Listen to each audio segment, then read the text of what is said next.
ஏதோ ஒரு பெரிய விஷயத்தை கண்டுபிடிச்சிட்டோம், கர்த்தர் மறைச்சதை மிஸ்டர் டெவில் வந்து சொல்லிட்டாரு, அதனால நாங்கள் ஒரு ஒரு சூப்பரான ஒன்றை நாங்கள் பார்க்க போகிறோம், அருமையானதை கண்டுபிடிச்சிட்டோம், ஒரு விதமான என்ன பெரிய கர்த்தர், என்ன பெரிய இயேசு பாரு எப்படி இருக்கு, மோசம் போவாங்கன்னு தெரியாம மோசம் போயிடுவாங்க. அதை பார்த்தா மோசம்னே தெரியாது, நீ மோசம் போயிட்டு இருக்கேன்னே தெரியாம மோசம் போக்குறது பேர் தான் பிசாசு. தெரிந்து கொள்ளப்பட்டவர்களும் கடைசி நாளில் வஞ்சிக்கப்படுவார்கள். அன்னைக்கு ஏதேன்ல அந்த ஞானம் யாரு? மனுஷனுக்கு கர்த்தர் கொடுத்தது யார் அந்த ஞானம்? இயேசு. யோவான் எழுதுகிறார், அவருக்குள் ஜீவன் இருந்தது, அந்த ஜீவன் மனுஷருக்கு ஒளியாயிருந்தது, இருளானது அதை பற்றி கொள்ளவில்லை. அதாவது தேவ ஞானமாகிய இயேசு அன்னைக்கு ஆதாம்குள்ள இருந்த வரைக்கும் இருள் அவனை பற்றி கொள்ள முடியாது. தீமை வந்தாலும் அந்த தீமையை நன்மையாக தேவன் மாற்றி விடுவார். பிசாசுக்கு அங்கே வேலையே இருந்திருக்காது. பாவம் பாவம் பாவம் பாவங்கிறமே இந்த நடக்கிற காரணம் அது பாவம் இல்லை. ஞானத்தை, தேவ ஞானத்தை புறக்கணித்து மனுஷன் வேற ஞானத்தை எடுத்துக்கொண்டதை தான் வேதம் பாவம் என்று சொல்லுகிறது. என்ன முதல் பாவம்? முதல் பாவம் தேவனுடைய ஞானத்தின் கீழே நான் வாழ மாட்டேன். ஏன்னா அப்போ அந்த தேவனுடைய ஞானத்தின் கீழ் மனுஷன் வாழும்போது எல்லாத்தையும் சரியா பண்ணிட்டு இருந்தான். மனைவி யாருன்னு அவனுக்கு தெரிஞ்சுது, அந்த சிங்கம் யாருன்னு அவனுக்கு தெரிஞ்சுது. என்னைக்கு தேவ ஞானமாக இயேசுவை அவன் வெளியே தள்ளினானோ அந்த வெளிச்சம் அவனை தந்து போனது, இருள் சூழ்ந்து கொண்டது. வெளிச்சம் மகிமையா இருந்துச்சு, அந்த வெளிச்சம் அறிவு, அந்த வெளிச்சம் அது போனோடனே என்ன வந்துருச்சு? நிர்வாணம் தான் தெரியுது. அதான் இன்னைக்கு உலகத்துல தெரிஞ்சிட்டு இருக்கு. நீ என்னுடைய சிருஷ்டி, என்னுடைய ஞானத்தின் மூலமாகத்தான் நீ நன்மை எது தீமை எது என்பதை அறிந்து கொள்ள வேண்டுமே ஒழிய என்னுடைய ஞானத்தை வேண்டாம் என்று சொல்லி வேறே ஒன்றின் மூலமாக எது நன்மை எது தீமை என்று அறிந்து கொள்ளும் போது நீ சாகவே சாவாய். ஏன்னா தேவனுடைய ஞானத்தின் மூலமாக ஒரு காரியத்தை பார்த்து உனக்கு நல்லது இது நன்மைன்னு நீ நினைச்சினா, தேவனுடைய ஞானத்தின் மூலமாக நன்மையை பார்க்கும் பொழுது அது உண்மையாக உனக்கு நன்மையாக அமையும். நாங்களே நல்லதை தெரிஞ்சுக்கிறோம் அப்படின்னு ஆதாம் ஏவாளும் வந்துட்டாங்க. அப்போ என்ன நடக்குதுன்னு கேட்டீங்கன்னா, தேவனுடைய அந்த ஞானம் அல்லாமல் அவனுடைய சுய ஞானத்தினாலே ஒன்றை பார்த்து இது நல்லா இருக்குன்னு அவன் தெரிஞ்சுக்கும் போது அது நிச்சயமாகவே அது நன்மையா இருக்குங்கிற எந்த கேரண்டி கிடையாது. மனுஷன் தன்னுடைய ஞானத்தின் மூலமாக நல்லதுன்னு நினைக்கிறது அவனுக்கு என்னவா அமையலாம்? தீமையா அமையலாம். அல்லது தன்னுடைய ஞானத்தின் மூலமா ஒன்றை பார்த்து இது எனக்கு தீமையானது நினைக்கிறது அவனுக்கு எப்படி இருக்கலாம்? நன்மையா இருக்கலாம். ஆகவே தான் இன்னைக்கு இந்த உலகம் ஏன் இன்னைக்கு எப்படி இருக்குன்னு கேட்டீங்கன்னா, தன்னுடைய அறிவினால தீமையை நன்மையாகவும் நன்மையை தீமையாகவும் அறிந்து கொண்டு இருக்கிறார்கள். நீ எதையாவது அறிஞ்சுக்கணும்னு விரும்புனீனா மனைவியை அறிந்தான் இருக்கு, அது அப்படியே இருக்கட்டும். என்னுடைய அறிவின் மூலமாக என்னுடைய ஞானத்தின் மூலமாக நீ அறியும் போது நன்மை உனக்கு நன்மையாகவே இருக்கும். அப்போ அன்னைக்கு தீமையே இல்லையா நீங்கள் கேட்கலாம். கர்த்தர் என்ன பண்ணியிருப்பாரு?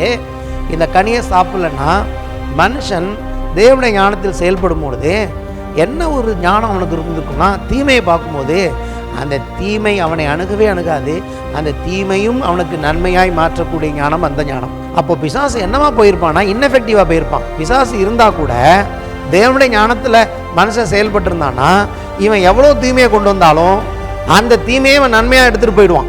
அப்போ அவனுக்கு அங்கே வேலையே கிடையாது. அதனால தான் வச்சான் வேட்டு.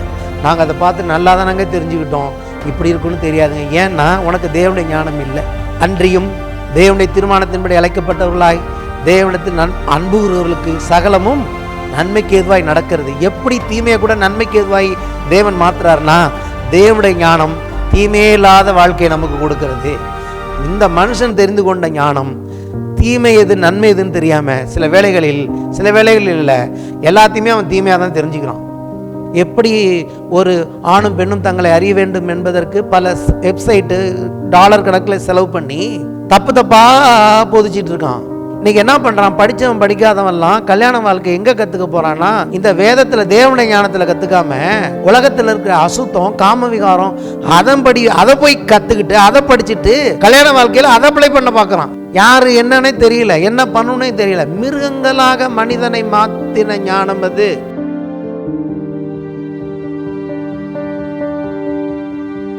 கர்த்தருடைய பரிசுத்த நாமத்திற்கு ஸ்தோத்திரம் உண்டாவதாக. வாசிப்போம். எபேசியர் 5ஆம் அதிகாரம் 1 முதல் 14 வசனங்கள். அந்த பகுதி முழுவதையும் நான் வேகமாய் வாசிக்க விரும்புகிறேன். ஆதலால் நீங்கள் பிரியமான பிள்ளைகளைப் போல தேவனை பின்பற்றுகிறவர்களாகி கிறிஸ்து நமக்காக தம்மை தேவனுக்கு சுகந்த வாசனையான காணிக்கையாகவும் பலியாகவும் ஒப்பு கொடுத்து நம்மில் அன்பு கூர்ந்தது போல நீங்களும் அன்பிலே நடந்து கொள்ளுங்கள். மேலும் பரிசுத்தவான்களுக்கு ஏற்றபடி வேசித்தனமும் மற்ற எந்த அசுத்தமும் பொருளாசையும் ஆகிய இவைகளின் பேர் முதலாய் உங்களுக்குள்ளே சொல்லப்படவும் கூடாது. அப்படியே வம்பும் புத்தீனமான பேச்சும் பரியாசமும் தகாதவைகள். ஸ்தோத்திரம் செய்தலே தகும். விபச்சாரக்காரனாவது, அசுத்தனாவது, விக்கிரக ஆராதனைக்காரனாகிய பொருளாசைக்காரனாவது தேவனுடைய ராஜ்யமாகிய கிறிஸ்துவின் ராஜ்யத்திலேயே சுதந்திரம் அடைவதில்லை என்று அறிந்திருக்கிறீர்களே. இப்படிப்பட்டவைகளின் நிமித்தமாக கீழ்ப்படியாமையின் பிள்ளைகள் மேல் கோபாக்கினை வருவதால், தேவ கோபாக்கினை வருவதால், ஒருவனும் உங்களை வீண் வார்த்தைகளினாலே மோசம் போக்காதபடிக்கு எச்சரிக்கையாயிருங்கள். அவர்களுக்கு பங்காளிகள் ஆகாதிருங்கள். முற்காலத்தில் நீங்கள் அந்தகாரமாய் இருந்தீர்கள், இப்பொழுது கர்த்தருக்குள் வெளிச்சமாய் இருக்கிறீர்கள். வெளிச்சத்தின் பிள்ளைகளாய் நடந்து கொள்ளுங்கள். ஆவியின் கனி சகல நற்குணத்திலும் நீதியிலும் உண்மையிலும் விளங்கும். கர்த்தருக்கு பிரியமானது இன்னதென்று நீங்கள் சோதித்து பாருங்கள். கனியற்ற அந்தகார கிரியைகளுக்கு உடன்படாமல் அவைகளை கடிந்து கொள்ளுங்கள். அவர்களால் ஒளிப்பிடத்தில் செய்யப்படும் கிரியைகளை சொல்லுகிறதும் அவலட்சணமாக இருக்கிறதே. அவைகள் எல்லாம் கடிந்து கொள்ளப்பட்டு வெளிச்சத்தினால் வெளியரங்கமாகும். வெளியரங்கமாக்குறதெல்லாம் வெளிச்சமாக இருக்கிறது. ஆதலால் தூங்குகிற நீ விழித்து மரித்தோரை விட்டு எழுந்து, அப்பொழுது கிறிஸ்து உன்னை பிரகாசிப்பார் என்று சொல்லியிருக்கிறார். ஆமேன். ஒரு நீண்ட வேத பகுதி. இந்த நீண்ட வேத பகுதியில் பாதி நம்ம பார்த்துருக்குறோம், தேவனுக்கு பிள்ளைகளாக இருக்கிறோம் என்று சொல்லி. அதை தொடர்ந்து இந்த வேத பகுதியில் 3 காரியங்களை நீங்கள் அண்டர்லைன் பண்ணி வச்சிங்க. 1, ஸ்தோத்திரம் செய்தலே தகும். போக்காதபடிக்கு எச்சரிக்கையார்கள். இந்த மோசம் போக்காதபடிக்கு கீழே அண்டர்லைன் பண்ணிங்க. 3வது, தூங்குற நீ விழித்து மரித்தோரை விட்டு எழுந்திரு. மரித்தோரை விட்டு. இந்த 3 காரியங்களையும் நீங்கள் அதிகமாய் மனதில் வைத்துக் கொள்ளும்படி கேட்கிறேன். சரி, போன வாரம் என்ன பார்த்தோம்? நீங்கள் பிரியமான பிள்ளைகளைப் போல தேவனை பின்பற்றுங்கள் அப்படின்னு அங்கே அவர் எழுதியிருக்கிறார். தமிழில் தேவனை பின்பற்றுங்கள் என்று வருகிறது. ஆங்கிலத்தில் imitate as the children of God. தேவனை பிரதிபலியுங்கள் அப்படின்னு இருக்கு. அப்போ அதில் நிறைய அர்த்தம் இருக்குது. நம்முடைய தேவனையே நாம் அவருடைய பிள்ளைகளாக, அதாவது என்ன சொல்ல வர்றாரு? தேவனுக்கும் உங்களுக்கும் வித்தியாசம் இல்லாதபடி நீங்கள் நடந்து கொள்ளுங்கள். அதான் அர்த்தம். நடக்க முடியுமா? நடக்க முடியும். ஏன்னா தேவன் அப்படி தான் நம்மளை சிருஷ்டித்தார். ஆரம்பத்தில் தன்னுடைய சாயலின்படியும் தன்னுடைய ரூபத்தின்படியும் தன்னை போல மனுஷன் ஆப்ரேட் ஆகணும் அப்படின்னு தான் சிருஷ்டித்தார். பாவத்தின் மூலமாக அவன் அதை இழந்து போனாங்கிற கதையெல்லாம் எல்லாருக்குமே தெரியும் இல்லையா? அதை சொல்கிறதுக்கு இந்த காலை வேளையில் ஒரு பெரிய டைம் எடுத்துக்க வேண்டியதில்லை. புது சிருஷ்டிப்பின் மூலமாக இன்றைக்கி இயேசு கிறிஸ்துவை ஏற்றுக்கொண்டதன் மூலமாக மறுபடியும் நாம் எப்படி ஆப்ரேட் பண்ண முடியும் அப்படிங்கிறது தான் என்னுடைய பிரசங்கத்தின் சாராம்சம். தேவன் அதை எதிர்பார்க்கிறார். அது இன்னைக்கு சாத்தியம். இல்லாட்டி இப்படி அவர் எழுத மாட்டார். வித்தியாசம் காண்பிக்கிறார் இந்த இடத்துல. எப்படி காண்பிக்கிறார்னு கேட்டிங்கன்னா, முதல்ல பிரியமான பிள்ளைகள் என்று சொல்லும் பொழுது அங்கே யார் அவர் மனசில் வச்சுருக்கிறார்னா, இயேசுவை மனசில் வச்சு பேசுகிறான்னு நம்ம சொல்லி பார்த்தோம். இயேசு தேவனுக்கு பிரியமான குமாரன். 2 இடத்துல பார்க்குறோம். அந்த சுவிசேஷங்களில் 2 இடத்துல சொல்லுகிறார். 1, அவர் ஞானஸ்நானம் பெற்று கரையேறின பொழுது இவர் என்னுடைய நேசகுமாரன், இவர்கள் நான் பிரியமாக இருக்கிறேன் அப்படின்னு சொல்கிறாரு. அடுத்தபடியாக மறுரூப மலையில் அவருடைய சீசர்களோடு இருக்கும்போது இவர் என்னுடைய நேசகுமாரன், இவள் நான் பிரியமாக இருக்கிறேன், இவருக்கு செவி கொடுங்கள் அப்படின்னு பிதா சொல்கிறாரு. அதாவது பிதா எனக்கு இவர் பிரியமான குமாரன் சொல்கிறது நம்ம உலகத்தில் ஒருத்தரை பார்த்து இவர் எனக்கு ரொம்ப பிடிச்சவர்னு சொல்கிறது போல் கிடையாது. அதில் பெரிய அர்த்தம் இருக்கிறது. ஆமேன். அதன்னைக்கு நம்ம பார்க்க போகிறோம். ஏன் இயேசு இவ்வளோ பிரியமான குமாரன், அந்த இடத்துக்கு இன்றைக்கி தேவன் நம்மை கொண்டு வந்திருக்கிறார். எந்த இடத்துக்குன்னா, ஒரு பிள்ளையை பார்த்து இவன் எனக்கு பிரியமானவன் சொன்னால் முதல்ல அங்கே நம்ம பார்க்குறோம், தானாக மனம் எந்தவித கம்பல்சனும் இல்லாமல் இயேசு என்ன பண்ணினார்? பரலோகத்திலிருந்து அந்த பிதாவின் சித்தத்தை நிறைவேற்றும்படியாக பூமிக்கு வந்தார். பூமிக்கு வந்தது அதுவே ஒரு பெரிய விஷயம். அவர் அங்கே இருந்தார், இந்த பொல்லாத உலகத்துக்கு வந்தார். வந்ததோடு மட்டுமல்ல, உங்களுக்காக எனக்காக இந்த பூமியில் வாழ்ந்து, இந்த பூமியில் நமக்காக அடிகளை வாங்கி, நமக்காக சிலுவை சுமந்து, நமக்காக கல்வாரியில் அவமானமான ஒரு மரணத்தை ஏற்று மரித்து அடக்கம் பண்ணப்பட்டு 3ஆம் நாள் உயிரோடு எழுந்து இன்றைக்கி பிதாவினத்தில் அவர் போயிருக்கிறார். மறுபடியும் உங்களை என்னை மீட்டுக்கொள்ள வரப்போகிறார். அப்போ அதன் நடுப்பில் நம்ம எப்படி நடந்துக்கணும், வெளிச்சத்தின் பிள்ளைகளாய் நடந்து கொள்ள வேண்டும் என்றெல்லாம் பவுல் எழுதுகிறார். இதனுடைய உண்மையான அர்த்தத்தை தான் நாம் இன்றைக்கு பார்க்க போகிறோம். அதாவது பிதா சொன்னார்ல, இவர் என்னுடைய நேசகுமாரன், இவள் நான் பிரியமாக இருக்கிறேன்னு. அந்த இடத்துல இருந்தவங்க 3 பேர். ஒன்று பேதுரு, இன்னொன்று வந்து யோவான், இன்னொன்று வந்து யாக்கோபு. அதை எடுத்து மறுபடியும் பேதுரு தனியாக சொல்கிறாரு. அந்த இடத்துல 2 பேதுருல இருக்குது. அது நமக்கு ரொம்ப நல்ல ஒரு விஷயத்தை சொல்கிறார். 2 பேதுரு 1ஆம் அதிகாரம் 2 பேதுரு 1ஆம் அதிகாரம் 16 முதல் 18 வசனங்கள். அதை அப்படியே அவர் எடுத்து சொல்கிறார், எப்படி இருந்தது அந்த அனுபவம். அந்த சுவிசேஷத்தில் எழுதினவங்களாம் அங்கே இல்லை, அவங்க கேட்டு தான் எழுதியிருக்காங்க. இவர் வந்து அந்த இடத்துல இருந்தவர். அப்போ இவர் சொல்கிறது இன்னும் நல்லா இருக்கு இல்லையா? எப்படி சொல்கிறார் பாருங்க. நாங்கள் தந்திரமான கட்டுக்கதைகளை பின்பற்றினவர்களாக அல்ல, அவருடைய மகத்துவத்தை கண்ணார கண்டவர்களாகவே நம்முடைய கர்த்தராகிய இயேசு கிறிஸ்துவின் வல்லமை வருகையும் உங்களுக்கு அறிவித்தோம். இவர் என்னுடைய நேசகுமாரன், இவரிடத்தில் பிரியமாயிருக்கிறேன் என்று சொல்லுகிற சத்தம் உன்னதமான மகிமையிலிருந்து அவருக்கு உண்டாகி பிதாவாகிய தேவனால் அவர் கனத்தையும் மகிமையும் பெற்றபோது அவரோடு கூட நாங்கள் பரிசுத்த பர்வதத்தில் இருக்கையில் வானத்திலிருந்து பிறந்த அந்த சத்தத்தை கேட்டோம்.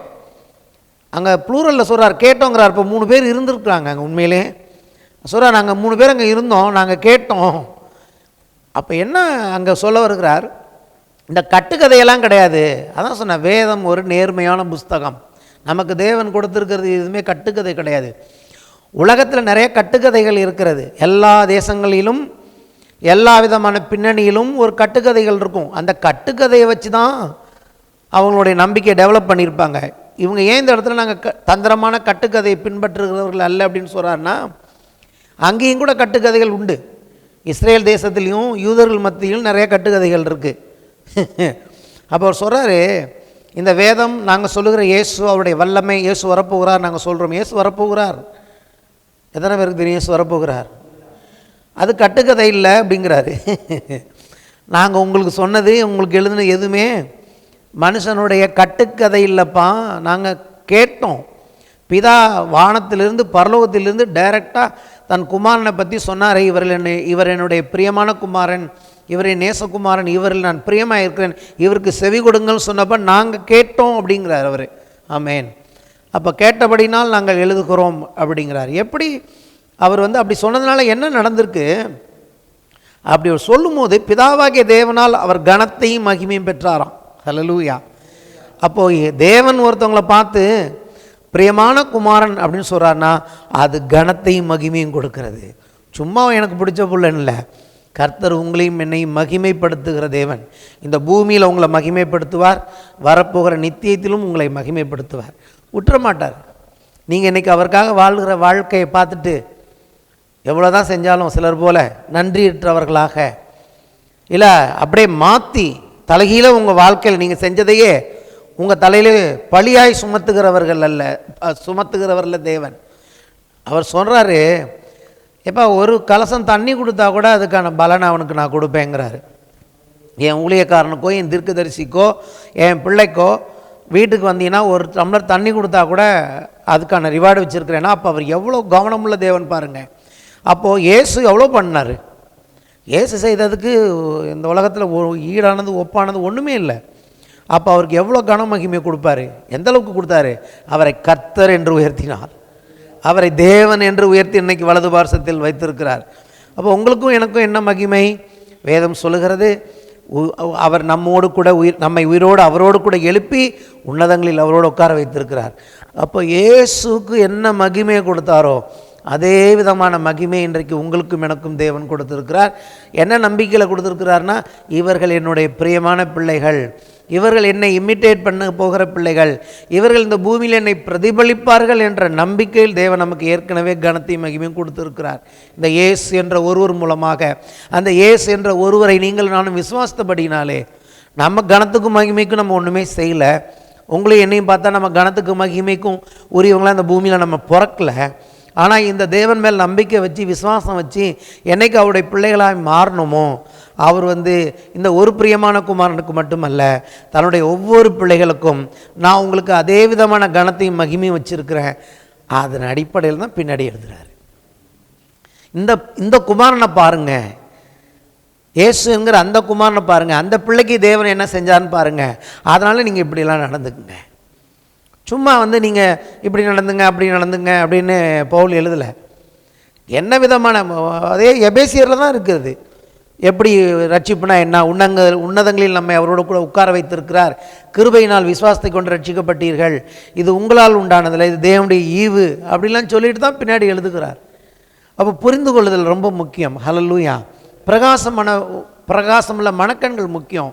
நம்ம அழைத்த தேவன் நம்ம மேலே என்ன விதமான ஒரு ஆசை வச்சுருக்கிறார், பாசம் வச்சுருக்கிறார், நேசம் வச்சுருக்கிறாரு, நம்ம அப்பா நம்ம மேலே வச்சுருக்கிற அந்த அருமையான காரியங்கள் என்ன என்கிறதை புரிந்து கொள்ளுதலின் அடிப்படையில் நாம் அந்த மகிமைக்கு பாத்திரர்களாக இருக்கிறோம்.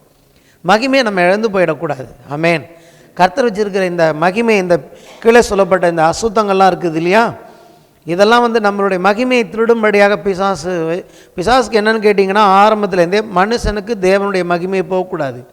ஆதாமுக்கு தேவன் எல்லா மகிமையும் கொடுத்துருந்தார், அதை திருடிவிட்டோம் இல்லையா. இப்போ இன்றைக்கும் உங்களுக்கும் உங்கள் வாழ்க்கையிலும் என் வாழ்க்கைக்கும் எதுக்கு விரோதமாக வரான்? ஏன் சிந்தனையில் பிரச்சனையை கொண்டு வரான், வெறுமையை கொண்டு வரான், சோர்வை கொண்டு வரான், நம்ம வாழ்க்கையில் இச்சைகளை கொண்டு வரான்? என்னன்னு கேட்டிங்கன்னா, அவனுடைய ஒரே ஒரு கோல், நோக்கம் என்னன்னு கேட்டிங்கன்னா, உங்களுக்கும் எனக்கும் தேவன் கொடுத்துருக்கிற மகிமையிலேருந்து நம்மளை எப்படியாவது அதை வேறு பிரிச்சுன்னு தான் கொண்டுட்டு வரான். ஆனால் நாமும் அதன் மத்தியில் கர்த்தருடைய அந்த மகிமையில் நிற்க நாம் கற்றுக்கொள்ள வேண்டாம். முடிவு மகிமை. ஹல்லேலூயா சொல்லுமா? நம்முடைய முடிவு மகிமைக்கு நேராக நம்ம போயிட்டுருக்கோம். ஏதோ அதாவது ஒரு நம்பிக்கை இல்லாத, என்ன தான் நடக்க போகுது, அந்த பக்கம் என்ன இருக்குன்னே தெரியாத ஒரு பயணம் இல்லை நம்முடைய பயணம். எங்கே போய் சேர போகிறோன்னு தெரியாது, அல்ல அந்த பக்கம் என்ன வச்சிருக்கிறார் கர்த்தர் எதுவுமே தெரியாது. ஒரு பிளைண்டான வாழ்க்கை இல்லை தேவனுடைய பிள்ளையுடைய வாழ்க்கை. கர்த்தர் நமக்கு வைத்திருக்கிற மகிமை, அதை வேதம் முழுவதும் தேவன் தன் பிள்ளைகளுக்கு வாக்கு பண்ணுகிறார். என்ன விதமான, அப்படி தான் வேதம் சொல்லுது, தன்னுடைய மகிமையினாலும் காரணியத்தினாலும் அழைத்தவரை அறிவினாலே என்று சொல்லி வேதம் சொல்லுகிறது. ஸோ மகிமையை நம்ம வாழ்க்கை விட்டு பிரிக்கவே முடியாது. தேவனுடைய ராஜ்யம் என்று சொன்னால், தேவனுடைய பிள்ளைகள் என்று சொன்னால், கர்த்தர் உங்களுக்கு தேவன் மகிமையை வைத்திருக்கிறார். அந்த மகிமைக்கு நேராக நம்மை தேவன் நடத்தி கொண்டு இருக்கிறார். நாம் மகிமையின் மேல் மகிமை அடைந்து மறுரூபமாகிறோம் என்று வேதம் சொல்லுகிறது. அப்போ அந்த மகிமையை பற்றி பார்ப்போம் இன்றைக்கி என்ன தான் நடந்தது அப்படின்னு சொல்லி. சரியா? அப்போ இந்த இடத்துல என்ன பண்ணுறாரு, வித்தியாசத்தை காண்பிச்சுட்டே வர்றாரு. இந்த நான் வாசித்த வேத பகுதியில் 4 வித்தியாசத்தை காண்பிக்கிறார் பவுல். என்னென்ன வித்தியாசத்தை காமிக்கிறாருன்னு கேட்டிங்கன்னா, முந்தின மனுஷனுக்கும் இப்போ இருக்கிறதுக்கும், பழைய வாழ்க்கைக்கும் புதிய வாழ்க்கைக்கும் உள்ள வித்தியாசத்தை காண்பிக்கிறாரு. நம்மளை பார்த்து பிரியமான பிள்ளைகள்ங்கிறாரு, அதே சமயத்தில் கீழ்ப்படியாமையின் பிள்ளைகள் இந்த உலகத்தில் இருக்கிறாங்க அப்படின்னு சொல்கிறாரு. கடைசியாக என்ன சொல்கிறாருன்னு கேட்டிங்கன்னா, மரித்தோரை விட்டு எழுந்திரிங்க. அப்படின்னா என்ன அர்த்தம்? நீங்கள் ஜீவனுள்ள பிள்ளைகள், மற்றவர்கள் மரித்தவர்களாய் காணப்படுகிறார்கள் அப்படிங்கிறாரு. இன்னொன்று சொல்கிறாரு, வெளிச்சத்தின் பிள்ளைகளாக நடந்து கொள்ளுங்க அப்படிங்கிறாரு. அவங்க இருளின் பிள்ளைகள்ங்கிறாரு. அப்போ ஒரு பெரிய வித்தியாசத்தை காண்பிக்கிறார். உங்களுக்கும் எனக்கும் தேவனற்றவர்களுக்கும் இருக்கிற ஒரு பெரிய வித்தியாசம். வெளிச்சம்ங்கிறாரு, இருளின் பிள்ளைகள்ங்கிறாரு, மரித்தவர்கள்ங்கிறாரு, உயிரோடு இருக்கிறவர்கள்னு சொல்கிறாரு, பிரியமான பிள்ளைகள்னு சொல்கிறாரு, கீழ்ப்படியாமையின் பிள்ளைகள்னு சொல்கிறாரு. இப்படி பல்வேறு விதமான வித்தியாசங்களை அங்கே காண்பித்து கொண்டே வருகிறார். இப்போ அதை நம்ம ரொம்ப முக்கியமாக பார்க்க வேண்டும். இங்கே நமக்கு கொடுக்கப்பட்டிருக்கிறது என்னன்னு கேட்டிங்கன்னா, முக்கியமாக நாம் கர்த்தருக்கு எல்லாவற்றிலும் ஸ்தோத்திரம் செய்ய வேண்டும். எதன் நிமித்தம் ஸ்தோத்திரம் பண்ணணும்னா, இந்த ரட்சிப்பின் நிமித்தம் ஸ்தோத்திரம் செய்ய வேண்டும். ஏன்னு கேட்டிங்கன்னா, ஸ்தோத்திரம் செய்வது தான் இந்த உலகத்தில் நமக்கு பெரிய பாதுகாப்பை கொடுக்கறது. ஸ்தோத்திரம் செய்கிறவர்களாய் மாறும் பொழுது நாம் தேவனுடைய காரியங்களை சரியாய் பார்க்க ஆரம்பிக்கிறோம். அது நம்ம வாழ்க்கையில் எஃபிஷியண்ட்டாக நல்ல வல்லமையாக செயல்பட உதவுகிறது. அதுக்கு தேவன் கொடுத்திருக்கிற சிறந்த வழி, எப்பொழுதும் தேவனை ஸ்தோத்திரம் செய்ய நாம் அழைக்கப்பட்டிருக்கிறோம். அடுத்தபடியாக அங்கே ஒரு வார்த்தை எழுதியிருக்கு பார்த்தீங்களா, மோசம் போக்காதபடிக்கு எச்சரிக்கையாக இருங்கள் அப்படின்ட்டுருக்கு. அது ரொம்ப முக்கியம். என்ன மோசம் போக்குறதுன்னு கேட்டிங்கன்னா, மோசம்னாலே அர்த்தம் நீங்கள் புரிஞ்சுக்கணும். மோசம் போகாதீங்கன்னு வேதம் எங்கேயாவது சொன்னிச்சுன்னு வச்சுக்கோங்க, மோசம் போகாதீர்கள் அப்படின்னாலே நமக்கு ஆதியாகமம் ஞாபகம் வரணும். அதாவது மோசம் போகிறது எப்படின்னு கேட்டிங்கன்னா, நம்ம மோசம் போயிட்டுருக்கோன்னே தெரியாமல் மோசம் போகிறது பேர் தான் மோசம் போகிறது. எப்படி நம்ம நினச்சிட்டு இருப்போம் நம்ம சரியாக தான் போயிட்டுருக்கோன்னு, நம்ம கரெக்டாக போகிறோன்னே. ஆனால் நமக்கு தெரியாது நம்ம மோசமாக போயிட்டுருக்கோம், மோசம் போயிட்டுருக்கோன்னு. அப்போது நம்ம மோசம்தான் போகிறோன்னே தெரியாமல் நம்மளை மோசம் போக்குறானே, அவன் பேர் தான் பிசாசு. அப்படி தான் ஆதாம் ஏவாள். அவங்களுக்கு தெரியாது. அவங்களுக்கு சொன்ன விஷயம்லாம் பார்த்திங்கன்னா, அவங்களுக்கு அவன் சொன்ன விதம், அவங்க அதை புரிஞ்சுக்கிட்ட விதெல்லாம் நாங்கள் இன்னும் கொஞ்சம் நேரத்தில் மோசம் போகிறோன்னு தெரியாது. ஏதோ ஒரு பெரிய விஷயத்தை கண்டுபிடிச்சிட்டோம், கர்த்தர் மறைச்சதை மிஸ்டர் டெவில் சொல்லிட்டாரு, அதனால் நாங்கள் ஒரு சூப்பரான ஒன்றை நாங்கள் பார்க்க போகிறோம், அருமையானதை கண்டுபிடிச்சிட்டோம் அப்படின்னு, அது பேர் தான் மோசம் போகிறது. எப்போ தேவனுடைய வார்த்தைக்கு ஒவ்வாத ஒரு காரியம் நமக்கு நல்ல ஒரு பொய்யான ஒரு இதை கொடுக்கும், நல்ல ஒரு ஒரு விதமான என்ன பெரிய கர்த்தர், என்ன பெரிய இயேசு பாரு எப்படி இருக்கு அப்படின்னு போகிறது பார்த்தீங்களா, அது பேர் தான் மோசம். மோசம் போவாங்கன்னு தெரியாமல் மோசம் போயிடுவாங்க. இந்திய தேசத்திலே மோசம் போக போகிறார்கள். எப்படி? அதை பார்த்தா மோசம்னே தெரியாது, கிறிஸ்தவங்களுக்கே தோண போகுது, பிரமாதமாக இருக்குது, நல்ல டான்ஸ் இருக்குது, நல்லா ஆடுறாரு, நல்லா அங்கேயும் என்னமோ ஏதோ நடக்குது, அங்கே போயிட்டு வந்ததுக்கப்புறம் நல்லா மனசு நல்லா இருக்குது, வெற்றி கிடச்சிருச்சு, அங்கே போயிட்டு வந்ததுக்கப்புறம் சூப்பராக இருக்குது, என்னுடைய பிஸ்னஸ்லாம் பிரமாதமாக போகுது. நீ மோசம் போயிட்டுருக்கேன்னே தெரியாமல் மோசம் போக்குறது பேர் தான் பிசாசு. இந்த உலகத்தில் தெரியவே தெரியாது. ஆகவே தான் வேதம் சொல்கிறது, கூடுமானால் தெரிந்து கொள்ளப்பட்டவர்களும் கடைசி நாளில் வஞ்சிக்கப்படுவார்கள். எப்படிப்பா அது நடக்கும்? வேதம் தெரிஞ்சவங்க, தேவனை தெரிந்தவர்களுமே மோசம் போயிடுவாங்களா? போவார்கள். ஏன்னா அங்கே நடக்கிற காரியங்கள் இதுக்கு ஒப்பாக, அதாவது ஒரு நல்ல நோட்டு கள்ள நோட்டுக்கு வித்தியாசம் தெரியாது போல, எது உண்மையான தேவ பிரசன்னம், எது தேவ சமூகம் என்று தெரியாமலேயே அந்த உலகத்தில் அவர்கள் இன்னைக்கு என்ன சொல்கிறது, பெரிய மேலான இடத்துலேருந்து அவர்களுக்கு சப்போர்ட் இருக்கிறது. வெளிநாட்டில் இருக்கிறவர்கள் கூட அங்கே வந்து பங்கு பெறுவார்கள். ஏன்னா something is happening there. Oh glorious thing. அது உண்மையான க்ளோரியாக கிடையாது, அது பேர் தான் மோசம் போகிறது. வேதம் மோசம் போகாதீங்கன்னு சொன்னால் என்ன சொல்லுதுன்னா, ஏமாந்து போயிடாதீங்கன்னு சொல்லலை. ஏமாந்து போகிறது வேறு, மோசம் போகிறது வேறு. ஏமாந்து போனால் திருப்பி அதை நம்ம சரி பண்ணிடலாம், மோசம் போனால் திரும்பி வர முடியாது. ஏமாந்து போவதற்கும் மோசம் போவதற்கும் உள்ள வித்தியாசத்தை கர்த்தருடைய பிள்ளைகள் இந்த வார்த்தையின் மூலமாய் தெரிந்து கொள்ளுங்கள். நீங்கள் ஏமாந்து போனால் கூட கர்த்தர் உங்களுக்கு ஏதாவது செஞ்சிருவார். ஆனால் நீங்கள் மோசம் போயிட்டீங்கன்னா ஒன்றும் செய்ய முடியாது. மோசம் போகிறவனே தெரியாமல் ஏமாந்து அந்த மோசம் போயிடுவாங்களே, அது பேர் தான் மோசம் போகுதல். அப்போ இங்கே என்ன சொல்கிறாரு, ஒருவனும் உங்கள் வீண் வார்த்தைகளினாலே இதெல்லாம் அப்படி கிடையாது இப்படி கிடையாதுன்னு சொல்லி மோசம் போக்காதபடிக்கு எச்சரிக்கையார்கள், அவர்களுக்கு பங்காளிகள் ஆகாதிருங்கள்.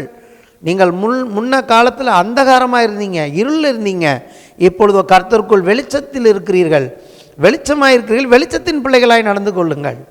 உங்கள் அப்பாவுக்கு என்ன பிரியம், உங்கள் அப்பா எப்படிப்பட்டவர் அப்படிங்கிறத பார்த்து அது போல் நடந்துக்குங்க. உங்கள் நடக்கைகள் எல்லாவற்றிலும் நீங்கள் பரிசுத்தமாக இருங்கள் அப்படின்னு தெளிவாக இருக்குது. அல்லேலூயா. ஸோ நிறைய பேர் என்ன பண்ணுகிறோம், நம்ம எங்கே மோசம் போகிறோன்னே தெரியாமல் மோசம் போயிடுவோம் அப்படின்னு பைபிள் சொல்லுகிறது. இது எபேசர் 5ஆம் அதிகாரத்தில் நம்ம வாச்சோம் இல்லையா. எபேசர் 4 பார்த்தீங்கன்னா இதுக்கான நல்ல விளக்கத்தை பவுல் கொடுக்குறார். அதுதான் இன்றைக்கி நான் பேச போகிறேன். எபேசர் 4ஆம் அதிகாரம். வர நாட்களில் நல்ல காரியங்களை நாம் பார்க்க போகிறோம். ஹல்லேலூயா. நமக்கு மட்டுமல்ல, அநேக பிள்ளைகளுக்கு பிரயோஜனமான காரியங்களை நாம் இங்கேருந்து சொல்ல போகிறோம். எபேசர் 4ஆம் அதிகாரம் 22 முதல் 24 இந்த மோசம் போக்குறதை பற்றி நீங்கள் புரிஞ்சுக்கணும்.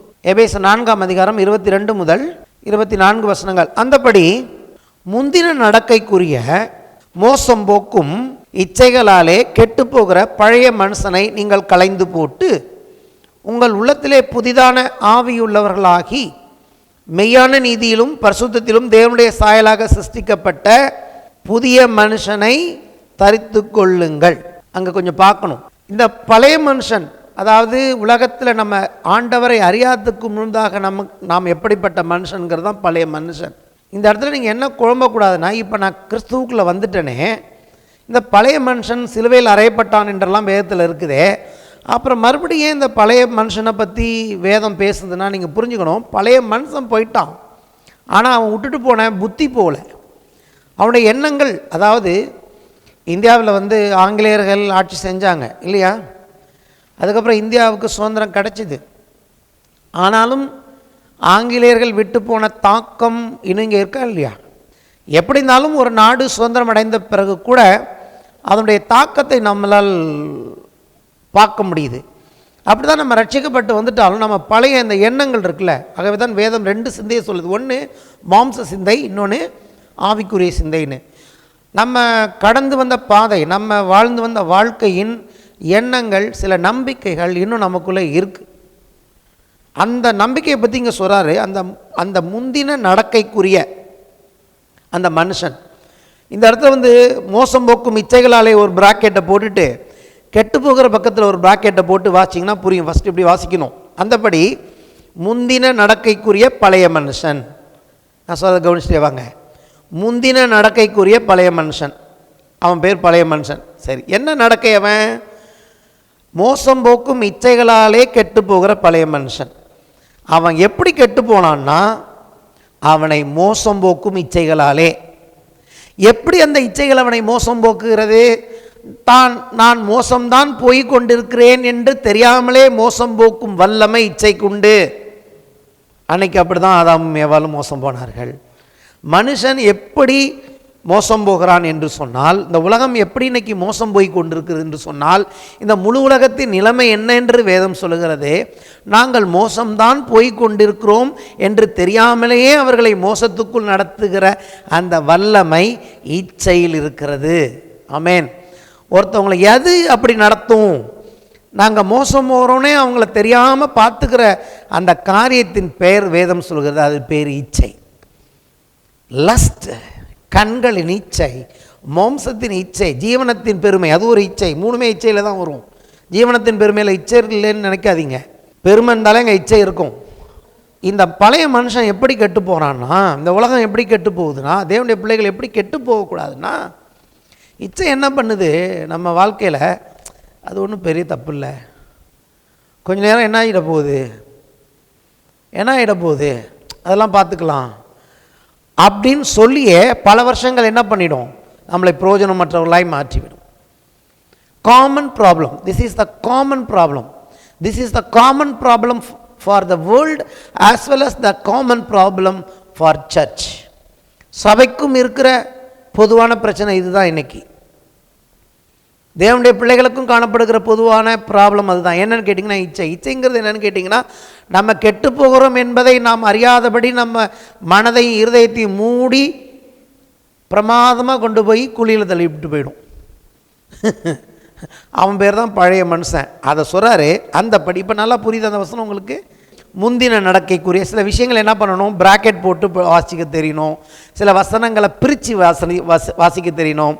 சில வசனங்களை 2-3 பிரித்து பார்த்தீங்கன்னா புரியும். அப்படி தான் நல்லா வாசிக்கணும். நேத்திக்கு இதையெல்லாம் நான் வாசிக்கும்போது எனக்கு எப்படி இருந்ததுன்னு கேட்டிங்கன்னா, ரொம்ப எப்படி நான் ஃபீல் பண்ணேன்னா, ரொம்ப ஒரு நல்ல சாப்பாடை, விருப்பமான சாப்பாடை ஒரு ரெஸ்டாரண்ட்டில் போயிட்டு நல்லா உட்காந்து டைம் எடுத்து அதை சாப்பிடும்போது எவ்வளோ ஒரு டெலிஷியஸாக இருக்கும்னு சொல்லுவாங்களே, டேஸ்டி ஸ்வீட் டெலிஷியஸ் ஃபுட்டு, அதுபோல் ஒரு ரெஸ்டாரண்ட்டில் சாப்பிட்ற போல் கர்த்தருடைய வார்த்தையை நம்ம சாப்பிடணும். சபை அப்படி தான். சபைங்கிறது காலையில் வர ஒரு ஆவிக்குரிய ரெஸ்டாரண்ட்டு போல் இருக்கணும். சபையில் நல்லா சாப்பிடணும் கர்த்தருடைய வார்த்தையை. அப்போ தான் அந்த ஆவிக்குரிய மனுஷன் பலன் அடைவான்.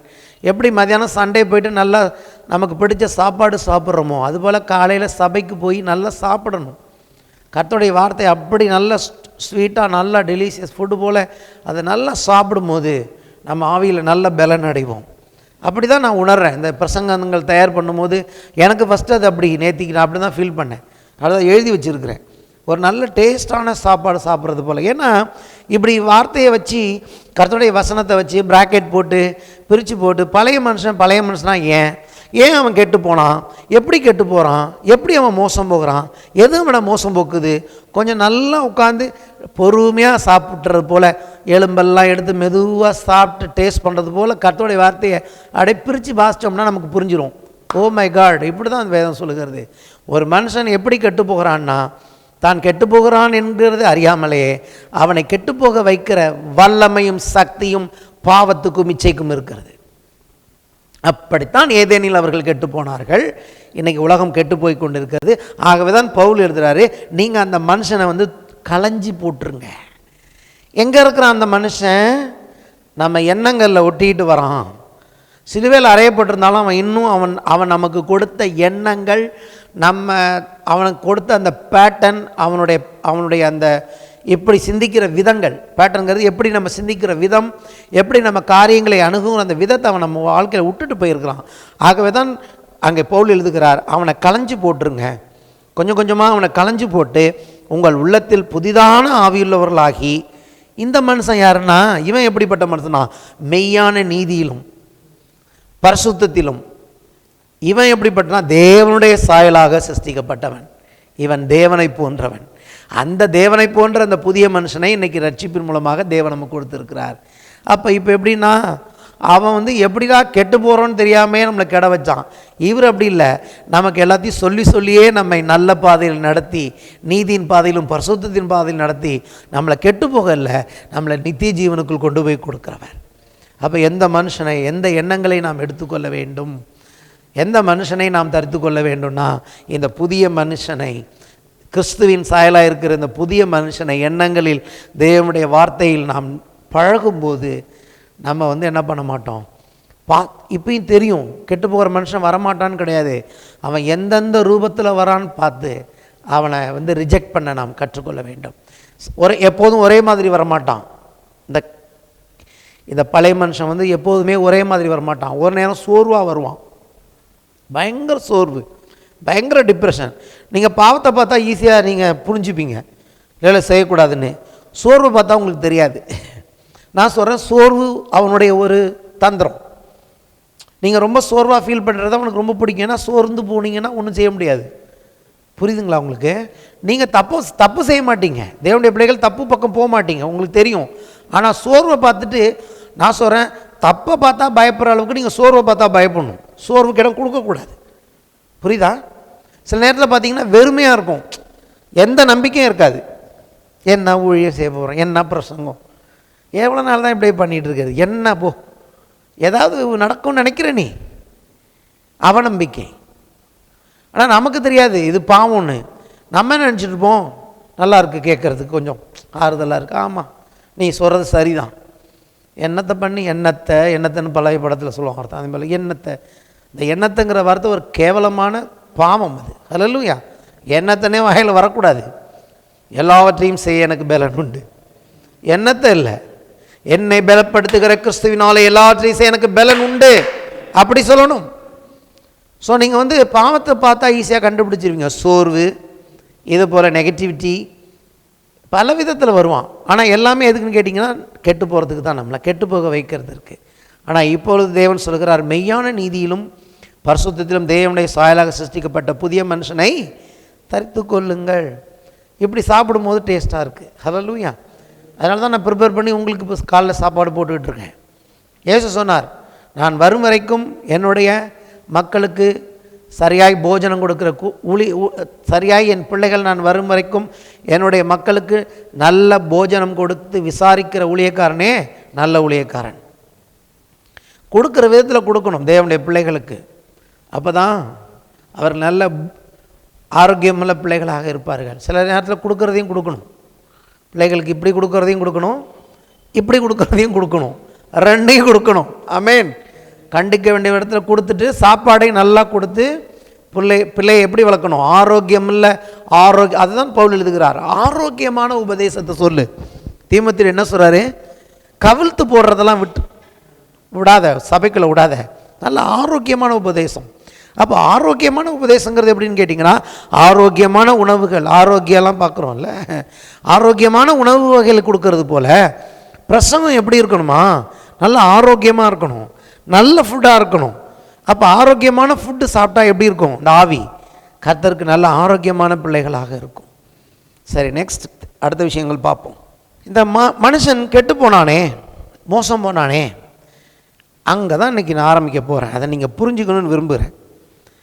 இதை புரிஞ்சுக்கிட்டிங்கன்னா நீங்கள் மட்டும் இல்லை, நான் மட்டும் இல்லை, அநேக பிள்ளைகளுக்கு இதை தொடர்ந்து நான் பேச போகிறேன்.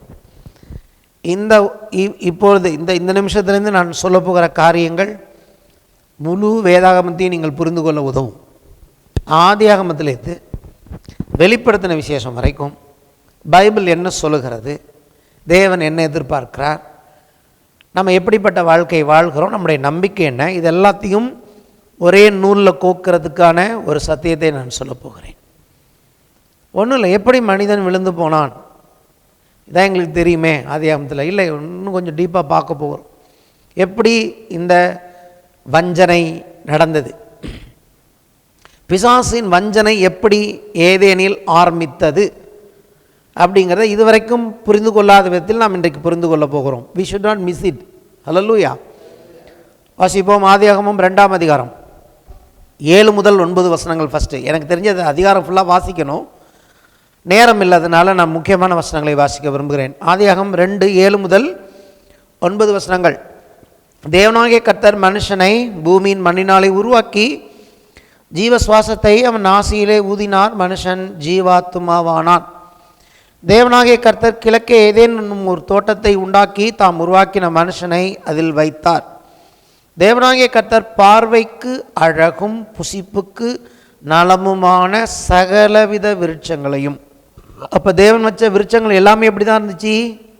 பார்வைக்கு அழகும் புசிப்புக்கு நலமுமான சகலவிதமான விருட்சங்களையும், தோட்டத்தின் நடுவிலே ஜீவ விருட்சத்தையும், நன்மை தீமை அறியத்தக்க விருட்சத்தையும் பூமியிலிருந்து முளைக்க பண்ணினார். ஆனால் ஏவாள் பார்த்தப்ப கர்த்தர் எதை புசிக்க வேணான்னு சொன்னாரோ அதை தான் பார்வைக்கு அழகும் புசிப்புக்கும் ஏதுமானதாக பார்த்ததா நம்ம நினச்சிட்டு இருக்கோம். கொஞ்சம் ஒழுங்காக வாசித்து பார்த்தா கர்த்தர் எல்லாத்தையுமே பார்வைக்கு அழகும் புசிப்புக்கு ஏற்றதுமா தான் வச்சுருந்துருக்காரு. அப்போ ஜீவ விருட்சம்னு ஒன்று இருந்திருக்கு, அதுவும் பார்க்கறதுக்கு எப்படி தான் இருக்கணும்? அழகாக தான் இருந்திருக்கணும்.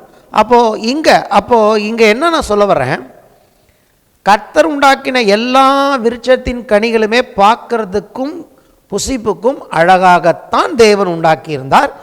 எந்த வித்தியாசமும் இல்லை. எத்தனை பேர் ஒத்துக்கிறீங்க? ஆனால் இதுவும் பார்வைக்கு அழகும் புசிப்புக்கும் ஏற்றதாக தான் இருக்குது. எது? இந்த நன்மை தீமை அறியத்தக்க கனியும். ஆனால் கர்த்தர் சொல்கிறார், இதை நீ புசிக்க வேணான்னு சொல்லியிருக்காரு. அப்போது ஏவாள் என்ன சொல்ல முடியாது, இல்லை கர்த்தர் எல்லாத்தையும் சுமாராக உண்டாக்கிட்டு கர்த்தர் எல்லாத்தையுமே ஒரு மாதிரி டிம்மாக வச்சுட்டு இந்த ஒன்றை மட்டும் சூப்பராக வச்சுருந்ததுனால நான் அப்படி பண்ணிட்டேன், என்னுடைய தப்புக்கு காரணம் அந்த அட்ராக்ஷன் அப்படின்னு சொல்ல முடியாது.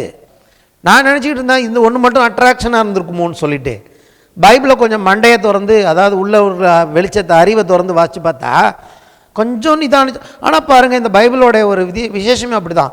நம்ம எத்தனை வாட்டி வாசித்தாலும் எத்தனை முறை வாசித்தாலும் ஒரு முறை வாசிக்கும் போது கிடைக்கிற வெளிச்சம் இன்னொரு முறை கிடைக்கிறது இல்லை. நம்ம நினச்சிருக்கோம் வாசிச்சிட்டோன்னு, ஆனால் திருப்பி வாசிக்கும் போது தான் தெரியும், ஓ அதுதான் இதோட விசேஷமே.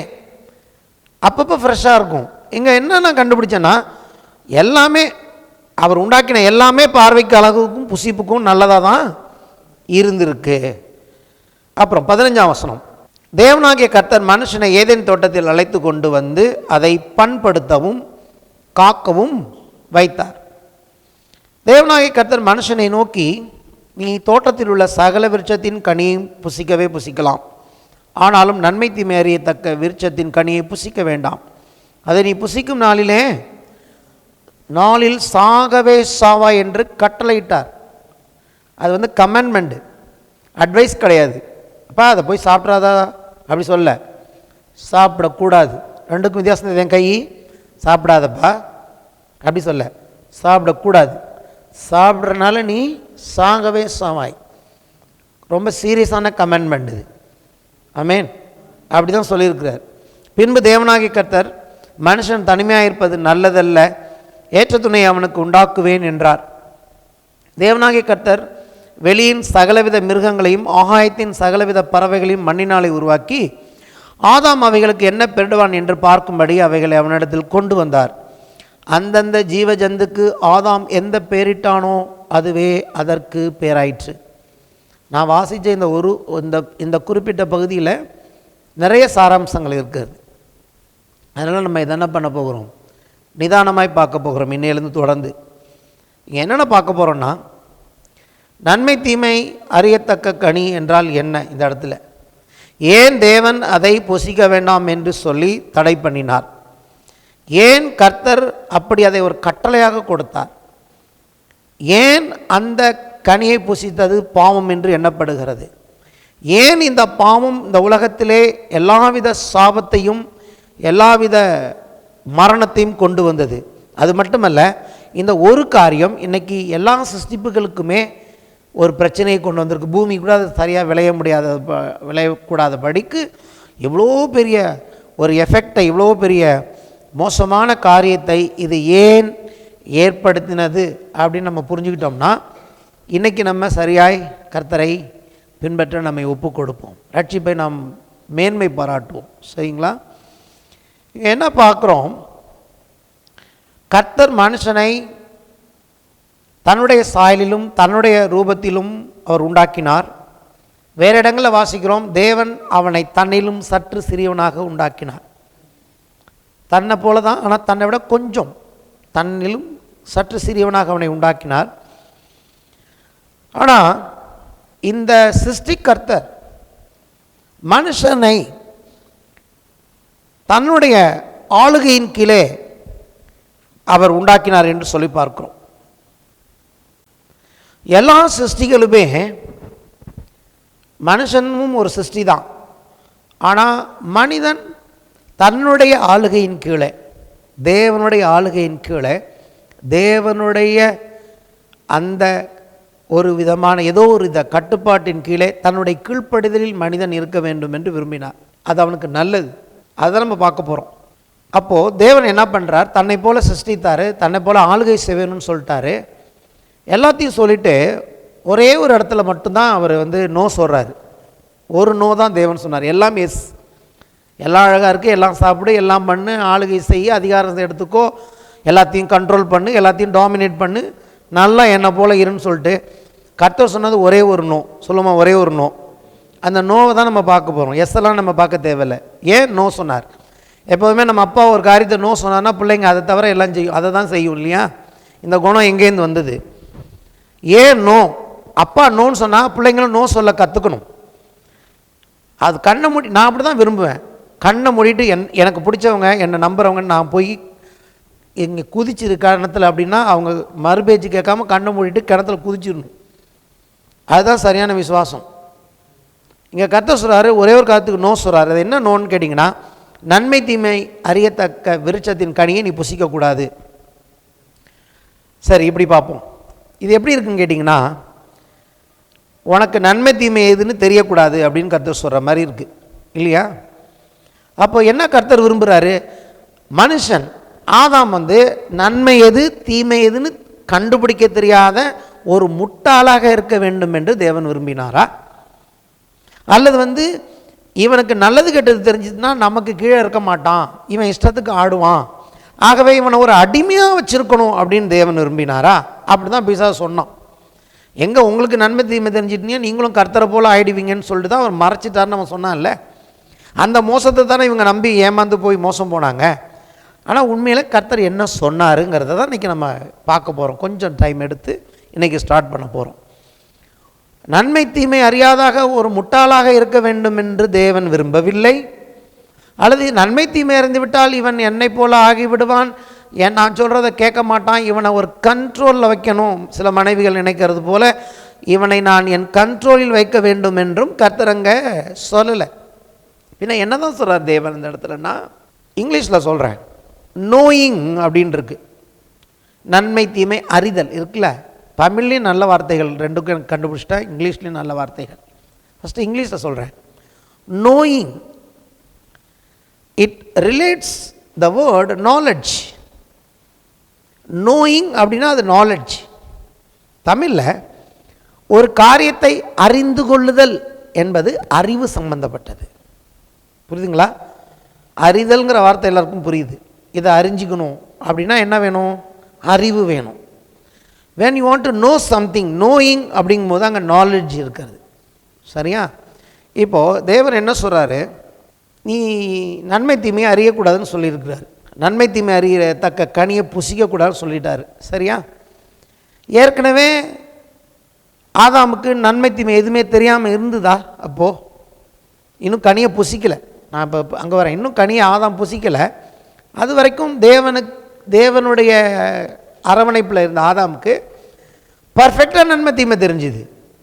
எப்படின்னு சொன்னீங்கன்னா, அங்கே நம்ம வாசிக்கிறோம், கர்த்தர் என்ன பண்ணுறாரு, நிறைய காரியங்களை மிருகங்களெல்லாம் சிருஷ்டித்துட்டு பேர் வைக்க சொல்கிறாரு. எப்படி பேர் வச்சான்னா, தேவன் பேர் வச்சா என்ன பேர் வச்சிருப்பாரோ அதே போன்ற பேர்களை வைக்கிறான். அதுதான் தேவனுடைய சிருஷ்டி.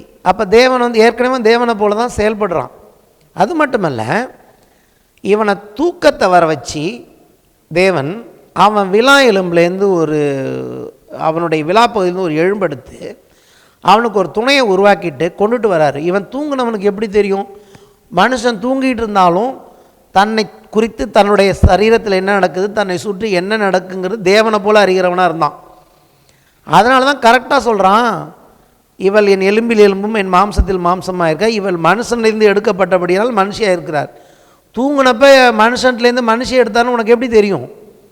அப்போது தேவனுக்கு எப்படி நான் உறங்குவதும் இல்லை தூங்குவதும் சொல்கிறாரோ, மனுஷன் தூங்குனாலும் தன் வாழ்க்கையில் என்ன நடக்குதுன்னு தெரியும்.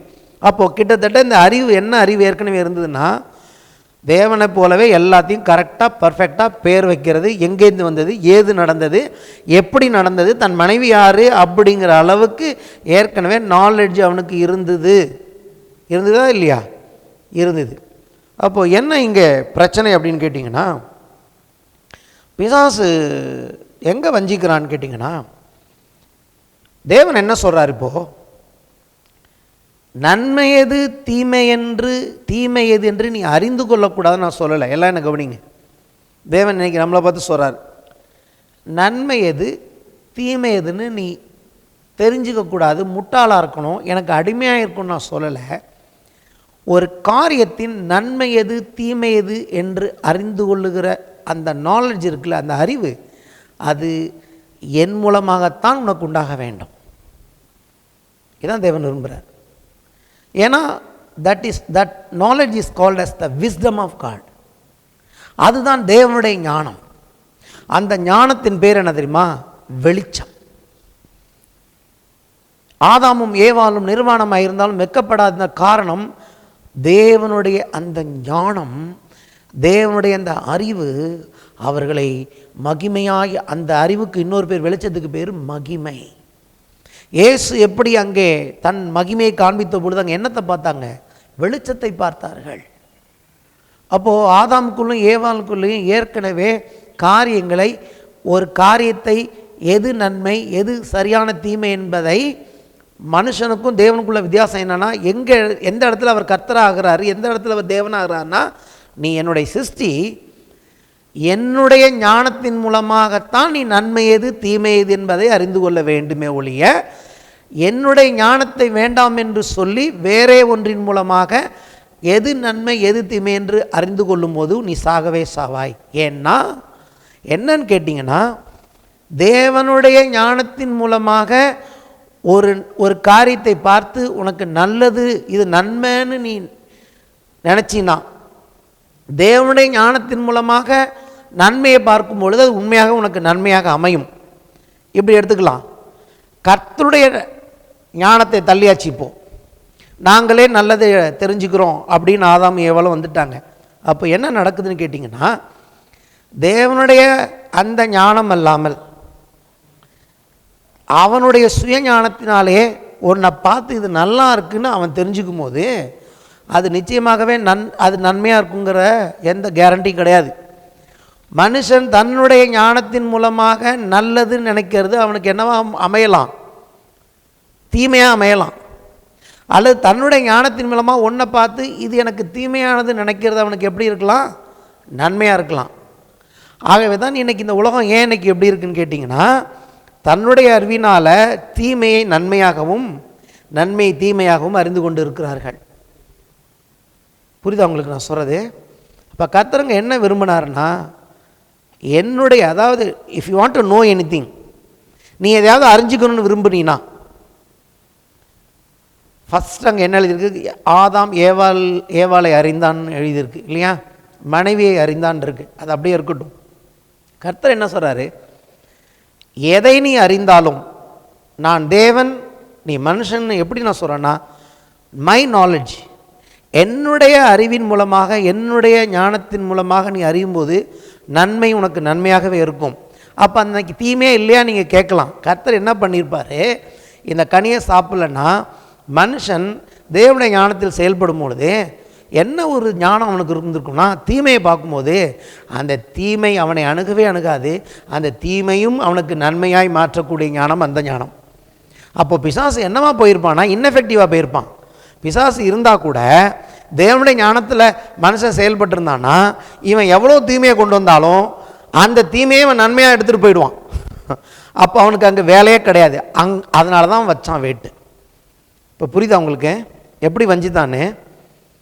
ஏன் இந்த ஞானத்துலேருந்து அவன் விளக்குனான்னா, இப்போ தன்னுடைய ஞானத்தை அவன் மனுஷன் எடுத்துக்கொண்டபடினாலே இந்த விளக்கப்பட்ட விருட்சத்தின் ஞானத்தை எடுத்துக்கொள்ளும் போது இவனுக்கு நன்மை நினைக்கிறதெல்லாம் நன்மையாக இருந்து தான் ஒன்றும் எல்லாமே நன்மையாக இருக்கணும்னு எந்த கேரண்டியும் கிடையாது.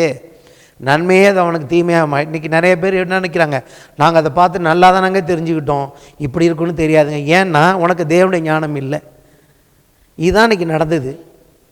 ஆனால் புதிய ஏற்பாடு சொல்லுதில்ல, அன்றியும் தேவனுடைய தீர்மானத்தின்படி அழைக்கப்பட்டவர்களாய் தேவனிடத்தில் அன்புகிறவர்களுக்கு சகலமும் நன்மைக்கு ஏதுவாய் நடக்கிறது. எப்படி தீமையை கூட நன்மைக்கு ஏதுவாய் தேவன் மாற்றுறாருனா, தேவனுடைய ஞானம் தீமையே இல்லாத வாழ்க்கையை நமக்கு கொடுக்கிறது. இந்த மனுஷன் தெரிந்து கொண்ட ஞானம் தீமை எது நன்மை எதுன்னு தெரியாமல் சில வேளைகளில் இல்லை, எல்லாத்தையுமே அவன் தீமையாக தான் தெரிஞ்சுக்கிறான். ஒரு விஷயம் சொல்கிறேன், பாவத்தில் விழுந்த பிறகுதான் ஏவாளை அவன் அறிந்தான் என்று பார்க்கிறோம். இன்றைக்கி உலகத்தில் நடக்கிற எல்லா பிரச்சனைகள் இன்றைக்கி போயிட்டுருக்குல்ல, என்ன தெரியுமா காரணம்? மனுஷன் என்ன பண்ணுறான், ஒரு பெண்ணை எப்படி அறியணுங்கிற அறிவே அவனுக்கு கிடையாது. அதுக்குன்னே ஒரு கூட்டம் இருக்குது. எப்படி ஒரு ஆணும் பெண்ணும் தங்களை அறிய வேண்டும் என்பதற்கு பல வெப்சைட்டு டாலர் கணக்கில் செலவு பண்ணி தப்பாக போதிச்சிட்டு இருக்கான். இன்றைக்கி என்ன பண்ணுறான், படித்தவன் படிக்காதவன்லாம் கல்யாண வாழ்க்கை எங்கே கற்றுக்க போகிறான்னா, இந்த வேதத்தில் தேவனுடைய ஞானத்தில் கற்றுக்காம உலகத்தில் இருக்கிற அசுத்தம் காமவிகாரம் அதை போய் கற்றுக்கிட்டு அதை படிச்சுட்டு கல்யாண வாழ்க்கையில் அதை அப்ளை பண்ண பார்க்குறான். மிருகம் போல நடந்துக்கிறான். யார் என்னன்னே தெரியல, என்ன பண்ணணுன்னே தெரியல. மிருகங்களாக மனிதனை மாற்றின ஞானம் அது எந்த அளவுக்குன்னு கேட்டிங்கன்னா, இது நேரங்கிறத சொல்லி முடிக்கிறேன். ஆதியாகமம் 6ஆம் அதிகாரத்தில் தேவனுடைய பிள்ளைகள் மனிதர்களை அறிந்து கொள்வதை விட்டுட்டு பரலோகத்திலிருந்து வந்த சில அவர்கள் தூதர்கள் சொல்ல முடியாது, யாரோ ஒரு சிருஷ்டி அதோடு போய் சேர போனான், சேர்ந்தான். 6ஆம் அதிகாரத்தில் எழுதியிருக்கிறது, அவர்கள் அதுபோல் கொடிய அந்த பலவான்களான அரக்கர்கள் போன்ற பிள்ளைகளை பெற்றார்கள். அப்போ தான் கர்த்தர் முதல்ல இந்த உலகத்தை அவரை அழிச்சார்னு பார்க்குறோம். என்ன காரணம் தெரியுமா? எந்த அளவுக்கு இவன் அறிஞ்சிக்க ஆரம்பித்தான்னா, அது வேதம் ஃபுல்லாக இருக்குது அந்த காரியங்கள். நான் வர்ற நாட்களில் காண்பிக்க போகிறேன். முதல்ல யாரை எப்படி அறியணுன்னே அவனுக்கு தெரியல. ஒரு மனுஷன் ஒரு மனுஷியை தன்னுடைய துணையை அவளை எப்படி அறிய வேண்டும் என்கிற அந்த ஞானத்தை இன்றைக்கி இழந்துட்டான். அதனால தான் இந்த உலகத்தில் இன்றைக்கி இவ்வளோ அசிங்கம், இவ்வளோ பிரச்சனைகள். They want to know something through the knowledge. This knowledge is not from God. இது பரத்திலிருந்து வருகிற ஞானம் அல்ல. சண்டையாக இருக்கட்டும், பொறாமையாக இருக்கட்டும், எரிச்சலாக இருக்கட்டும், இந்த முழு வேதகமும் இங்கே தான் இருக்குது. ரட்சிப்பு எதனால் ரட்சிப்பு? ஏன் இயேசு வந்தார்? இன்றைக்கி என்ன இயேசு சொன்னார், நான் இந்த உலகத்தில் ஒளியாய் வந்தேன், என்னை விசுவாசிக்கிறவன், என்னை பின்பற்றுகிறவன் இருள் நடவாமல் ஜீவ ஒளி அடைந்திருப்பான். அன்னைக்கு ஏதேனில் அந்த ஞானம் யார்? மனுஷனுக்கு கர்த்தர் கொடுத்தது யார் அந்த ஞானம்? இயேசு யோவானில் யோவான் எழுதுகிறார், அவருக்குள் ஜீவன் இருந்தது, அந்த ஜீவன் மனுஷருக்கு ஒளியாக இருந்தது, இருளானது அதை பற்றி கொள்ளவில்லை. அதாவது தேவ ஞானமாகிய இயேசு அன்னைக்கு ஆதாமுக்குள்ளே இருந்த வரைக்கும் இருள் அவனை பற்றி கொள்ள முடியாது. தீமை வந்தாலும் அந்த தீமையை நன்மையாக தேவன் மாற்றி விடுவார். பிசாசுக்கு அங்கே வேலையே இருந்திருக்காது. இப்போது என்ன பண்ண, ஏன் அது பாவம்? அப்போ பாவம் என்பது என்ன? பாவங்கிறமே இந்த நடக்கிற காரணம் அது பாவம் இல்லை. தேவ ஞானத்தை புறக்கணித்து மனுஷன் வேற ஞானத்தை எடுத்துக்கொண்டதை தான் வேதம் பாவம் என்று சொல்லுகிறது. அதான் முதல் பாவம். என்ன முதல் பாவம்? முதல் பாவம் சிகரெட்டா? முதல் பாவம் குடியா? முதல் பாவம் விபச்சாரமா? முதல் பாவம் வேசித்தனமா? முதல் பாவம் பேங்க திருடினதா? முதல் பாவம் லஞ்சம் வாங்கினதா? இல்லைங்க. முதல் பாவம் தேவனுடைய ஞானத்தின் கீழே நான் வாழ மாட்டேன். ஏன்னா அப்போ அந்த தேவனுடைய ஞானத்தின் கீழ் மனுஷன் வாழும்போது எல்லாத்தையும் சரியாக பண்ணிகிட்டு இருந்தான். மனைவி யாருன்னு அவனுக்கு தெரிஞ்சுது. அல்லேலூயா. அந்த சிங்கம் யாருன்னு அவனுக்கு தெரிஞ்சுது. எல்லாமே கரெக்டாக இருந்துச்சு. தேவன் எப்படி செயல்படுகிறாரோ அவன் பர்ஃபெக்டாக செயல்பட்டு கொண்டு இருந்தான். என்னைக்கு தேவ ஞானமாக இயேசுவை அவன் வெளியே தள்ளினானோ, அந்த வெளிச்சம் அவனத்திலிருந்து போனது, இருள் சூழ்ந்து கொண்டது. வெளிச்சம் மகிமையாக இருந்துச்சு. அந்த வெளிச்சம் அறிவு, அந்த வெளிச்சம் அது போனோடனே என்ன வந்துருச்சு? நிர்வாணம் தான் தெரியுது. அதான் இன்றைக்கி உலகத்தில் தெரிஞ்சிட்டு இருக்கு. புதிய ஏற்பாட்டில் ஒரு வசனம் வாசித்து முடிப்போம்.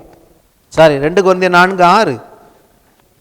இதை வச்சுட்டு நீங்கள் புதிய ஏற்பாடு படிங்க, பழைய ஏற்பாடு வாசிங்க, ஆதியாகமம் வாசிங்க, எல்லாமே புரியும்.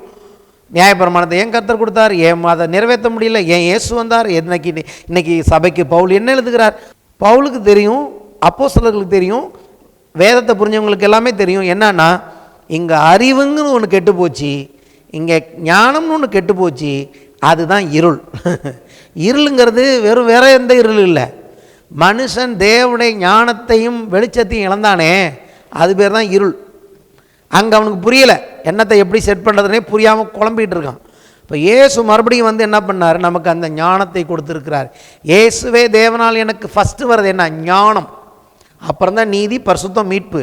ஃபஸ்ட்டு ப்ரியாரிட்டியில் என்ன, இயேசு எனக்கு ஞானம். இயேசு தான் என்னுடைய ஞானம். ஸோ இயேசுவின் மூலமாக நான் சரியாக பார்க்குறேன். என் பிள்ளைய எப்படி கரெக்டாக பார்க்கணுன்னு பார்க்குறேன், என் மனைவியை எப்படி பார்க்கணுன்னு பார்க்குறேன், என் விசுவாசியை எப்படி பார்க்கணுன்னு பார்க்குறேன், என்னை எப்படி பார்க்கணுன்னு பார்க்குறேன், தேவனை எப்படி பார்க்கணுன்னு பார்க்குறேன். சரியான ஞானம்.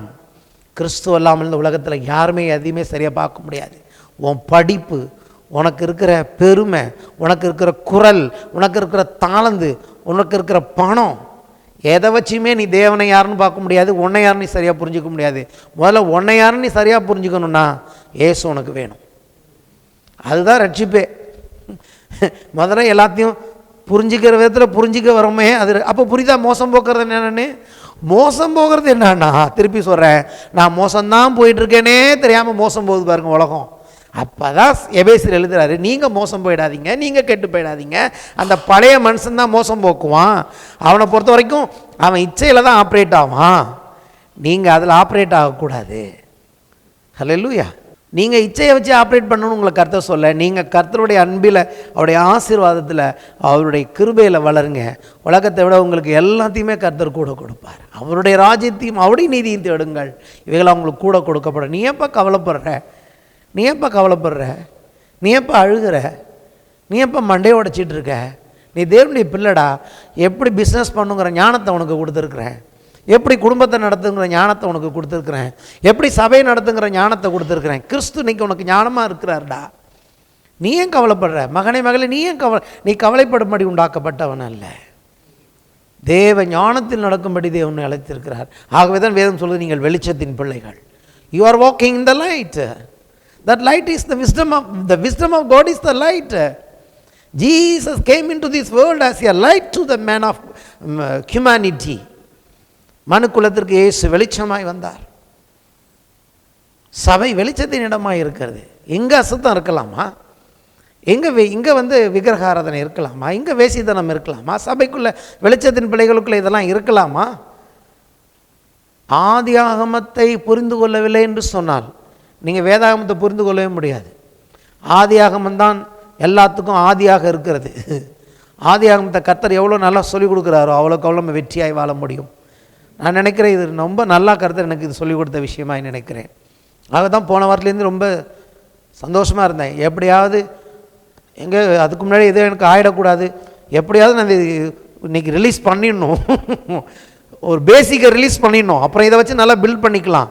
உண்மையான என்னோடய ஜபம், எங்கே நான் இதை சபைக்கு சொல்கிறதுக்குள்ளே எனக்கு ஏதாவது கூட சத்துரு கொண்டு வந்துடுவானோ, ஒன்றும் கொண்டு வரக்கூடாது. எப்படியாவது நான் இதை, இந்த பேசிக்கான இந்த அற்புதமான இந்த வெளிச்சத்தை சபைக்கு சொல்லிடணும், கொஞ்சம் பேருக்கு சொல்லிடணும், மீடியாவில் இதை ரெக்கார்ட் பண்ணிடணும், இது போயிட்டே இருக்கணும். எவ்வளோ பேர் இதோடைய கிரேட்னஸை புரிஞ்சுக்கிறீங்க? இருளிலிருந்து, பார்த்தீங்களா, இருளிலிருந்து வெளிச்சத்தை பிரகாசிக்க சொன்ன தேவன். ஆதி ஆகமத்தில் தான் இவரும் பேசுகிறாரு. வெளிச்சம் உண்டாக கடவுதுன்னு சொன்னார்ல, அதை சொல்கிறாரு. இருளிலிருந்து வெளிச்சத்தை பிரகாசிக்க சொன்ன தேவன் இயேசு கிறிஸ்துவின் முகத்தில் உள்ள தமது மகிமையின் அறிவு, சொல்லுவோமா, அறிவு, அறிவாகிய ஒளியை தோன்ற பண்ணும் பொருட்டாக எங்கள் இருதயங்களில் பிரகாசித்தார். ஒரு காரியத்துக்காக தான் கர்த்தர் எங்களுக்குள்ள வந்தார். அது இயேசு கிறிஸ்துவின் முகத்தில் தான் அந்த அறிவாகிய ஒளி இருக்குது. அப்போ மனுஷனுக்கு ஒளியே இயேசு தான். அன்னைக்கு இருந்தார், இயேசு இருந்தார், ஆதாம சிசித்தப்பை இருந்தார். இயேசு தேவன் நாசியில், ஆதாமுடைய நாசியில் சுவாசத்தை ஊதுனப்ப உள்ள ஜீவாத்மாவை ஆனானே, அந்த வெளிச்சம் கிறிஸ்து அவனுக்குள்ளே வந்தார். கிறிஸ்து வந்தார். அதனால தான் ஆதாம் எல்லாத்தையும் தேவனை போல கரெக்டாக சொல்கிறான். இது சிங்கம், இது புலி, இது யானை அப்படின்னு பேரிட்டான். தூக்கத்தில் கூட உண்டாக்குன மனைவியை பார்த்து, இவள் தான் என்னுடைய எலும்பில் எலும்பு, மாம்சத்தில் மாம்சமாக இருக்காது, இவள் என்னுடைய மனைவின்னு சொன்னான். எப்படி சொன்னான்? இயேசு இருந்ததுனால சொன்னான். அதுக்கப்புறம் இயேசு இல்லை, எல்லாம் தப்பாக போச்சு. இன்றைக்கி மறுபடியும் இயேசு வந்துட்டார், இன்றைக்கி எல்லாம் சரியாக போகணும். நம்ம நினைக்கிறதுனால சரியாக போகிறது கிடையாது, அவர் இருக்கிறதுனால சரியாக போகும். அப்போ அவரை பற்றி கொள்ளணும், அவரில் நடக்கணும், அவருடைய வார்த்தையை பேசணும். இது கிருபையின் காலம். ஆமென். இதை தேவன் நமக்கு கிருபையாய் கொடுத்தார். நம்ம ஒன்றுமே செய்யலை. இயேசுவை நம்பினது மூலமாக கிருபையினாலே இன்றைக்கி அந்த வெளிச்சத்தை உங்களுக்கும் எனக்கும் கொடுத்துருக்கிறார். இது கிருபையின் வெளிச்சம். இதை யாருமே ஜெயிக்க முடியாது. எந்த பிசாசுமே நிற்க முடியாது. இப்படிப்பட்ட அறிவுக்கு முன்னாடி, இப்படிப்பட்ட தேவ ஞானத்துக்கு முன்னாடி, ஞானத்தை போதிக்கும் வசனம், ஞானத்தை பிரசங்கிக்கிற ஒரு சபைக்கு முன்பதாக பிசாசு நடுங்குவான். இந்த கல்லின் மேல், இந்த ஞானத்தின் மேல், இந்த இயேசுவின் மேல் என் சபையை கட்டுவேன். தேவன் யார் என்கிற வெளிச்சத்தின் மேல் என் சபையை கட்டுவேன். பாதாளம் எல்லாம் சேர்ந்து வந்தால் கூட அதை மேற்கொள்ள முடியாது. ஏன்னா தெரிஞ்சு போச்சே, தெரிஞ்சு போச்சுல நீ எப்படி வஞ்சிப்பேன்னு, நீ எப்படி என்னை மேற்கொள்ள முடியும்? பயந்து ஓட வேண்டும் பாதாளம். இயேசு சொன்னார், இந்த கல்லின் மேல் என் சபையை கட்டுவேன், பாதாளத்தின் வாசல்கள் அதை மேற்கொள்வது இல்லை. உங்களை என்னை எதுவுமே மேற்கொள்ள முடியாது. எழுந்து நிற்போம்.